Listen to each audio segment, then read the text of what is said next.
Hey guys, we're going to find missing factors today. Okay, remember a factor is something that gets multiplied by something else to give you a product, which is the answer.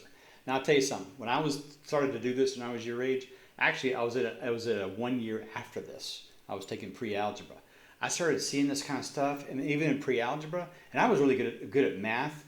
But when I started taking this algebra stuff, so I was like, oh man, this is like so confusing. I can't understand this stuff. Anyway, I'm gonna try to make it simple for you. All right. When you see something like this, and don't even worry about what it looks like, just trying to figure out what's being asked. Okay. In other words, if somebody says to you, forget this, right? Don't even look at it. Just look down at your desk and think about this. Somebody says to you, 10 times some number is 30. 10 times some number is 30. What's the number? You would go, oh, 3. And you'd be right. Okay.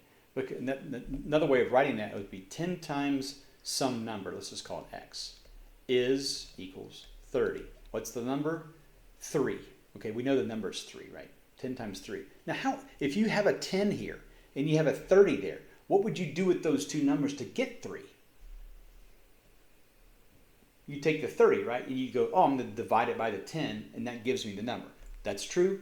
If that works for that, it'll work for all of these, okay? So if somebody will say to you, 5 times a number is 21.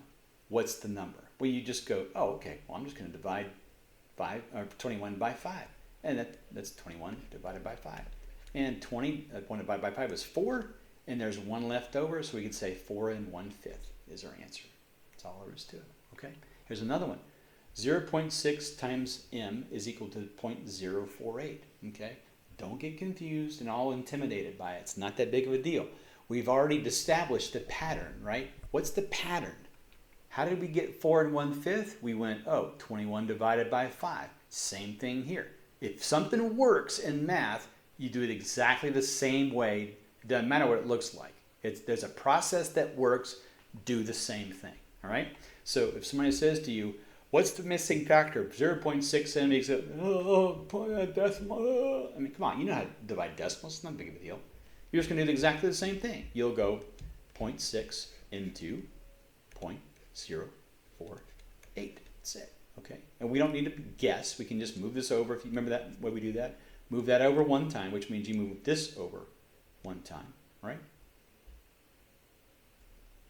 Okay. So we have this is 0.48. All right. Well, put the decimal up there. Well, 6 doesn't go into 4. It goes 0 times, right? But there's 4 left over, so 6 into 48. Yoink! There we go. 0.08. That's all there is to it. Okay. There's a method. If a method works, you do exactly the same thing. Don't worry about if there's fractions. At some point in the future, there will be fractions. You don't go, oh, this looks different. No, you've already established that you go 21 divided by 5 to find the answer. Okay? We divide this by this. That gives us the answer. Or we go, oh, there's decimals in there. Nope. We go this divided by this gives us the answer. Now, if there's 3 8s and 21 17s, doesn't matter. We do this divided by this. That gives us the answer. That's the magic of Saxon. You get used to on a roll with a method. Later on, you understand what's going on, but you follow the method. It works later. And, if you understand it later, that's good. But at the meantime, you're getting all these right. Okay. All right. Here's another one. You tell me, what's the method? What do you do here? That's it. Yeah. You just divide 45 by 4. And if you want to just do it in your head, you can go, oh, yeah, okay. Well, that's 11. And then there's 1 left over. So 11 1/4. Boop. There you go. We've got a method. Okay. All right. Let's look at the practice problems and give those a whirl. Try to do all of them maybe at once. You could do that. Or you could just do one at a time. Doesn't matter. So pause it and try. Okay. A, you're just going to go, at first, of course, you got 21 over 6, right? Okay, but you want to reduce fractions. You should recognize that both of those are divisible by 3. Now, if you put 7 over 2, that's fine. If you also put 3.5, great, same thing. Okay, for B, 50 over 3 is your answer. And if you make this into a mixed number, 3 goes into 50 16 times with 2 left over, so 16 2/3.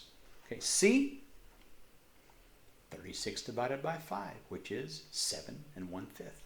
There you go. Okay. D, oh no, it's decimals. Who cares? You know?